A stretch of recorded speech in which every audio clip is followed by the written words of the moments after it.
ತುಮಕೂರಿನ ಸಿದ್ಧಗಂಗಾ ಮಠದ ಶ್ರೀಗಳು ಇವತ್ತು ಮುಖ್ಯಮಂತ್ರಿ ಡಿ.ಕೆ. ಶಿವಕುಮಾರ್ ಅವರನ್ನ ಭೇಟಿಯಾಗಿದ್ದಾರೆ. ಜೊತೆಗೆ ಪರಮೇಶ್ವರ್ ಈಶ್ವರ್ ಖಂಡ್ರೆ ಅವರನ್ನ ಕೂಡ ಅವರು ಭೇಟಿಯಾಗಿದ್ದಾರೆ. ಮುಖ್ಯಮಂತ್ರಿ ಡಿ.ಕೆ. ಶಿವಕುಮಾರ್ ತೆಗೆದುಕೊಂಡಂತ ವಿದ್ಯಾರ್ಥಿಗಳಿಗೆ ಫ್ರೀ ಬಸ್ ಪಾಸ್ನ ನಿರ್ಧಾರದ ಬಗ್ಗೆ ಅವರು ಮೆಚ್ಚುಗೆಯ ಮಾತನಾಡಿದ್ದಾರೆ. ಒಳ್ಳೆ ಕೆಲಸ ಮಾಡಿದ್ದಾರೆ. ಮೇಕೆದಾಟು ಯೋಜನೆ ಕೂಡ ಮಾಡ್ತಾರೆ ಅನ್ನುವಂಥ ನಿರೀಕ್ಷೆ ಇದೆ. ಪರಮೇಶ್ವರ್ ಮುಖ್ಯಮಂತ್ರಿ ಆಗಬೇಕು ಅನ್ನುವಂಥ ಆಕಾಂಕ್ಷೆ ಇತ್ತು ನಮಗೆ.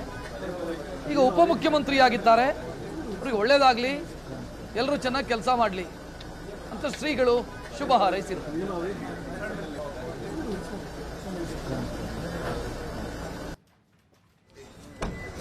ಮೂವರನ್ನ ಭೇಟಿಯಾಗಿರೋದನ್ನು ನೋಡ್ತಾ ಇದ್ದೀರಿ.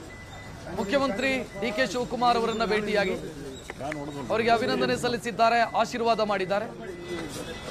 ಉಪಮುಖ್ಯಮಂತ್ರಿ ಡಾಕ್ಟರ್ ಜಿ ಪರಮೇಶ್ವರ್ ಅವರನ್ನ ಕೂಡ ಭೇಟಿಯಾಗಿದ್ದಾರೆ. ಜೊತೆಗೆ ಈಶ್ವರ್ ಖಂಡ್ರೆ ಅವರನ್ನು ಕೂಡ ಭೇಟಿಯಾಗಿರುವಂತ ದೃಶ್ಯ ನೋಡ್ತಾ ಇದ್ದೀವಿ.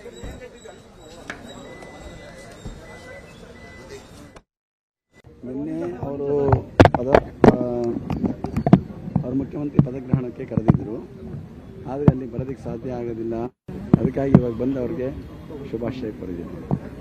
ಶುಭವಾಗಲಿ, ಒಳ್ಳೆಯದಾಗಲಿ, ರಾಜ್ಯಕ್ಕೆ ಒಳ್ಳೆಯದಾಗಲಿ, ಜನಗಳು ಒಳ್ಳೆಯದಾಗಲಿ, ಜನಸಾಮಾನ್ಯರಿಗೆ ಒಳ್ಳೆಯದಾಗಲಿ, ರೈತರಿಗೆ ಒಳ್ಳೆಯದಾಗಲಿ, ಎಲ್ಲರೂ ಚೆನ್ನಾಗಿರಲಿ ಅನ್ನೋ ಮಾತಾಡಿದ್ದೀನಿ ಅಷ್ಟೇ. ನಿನ್ನೆ ಅವರು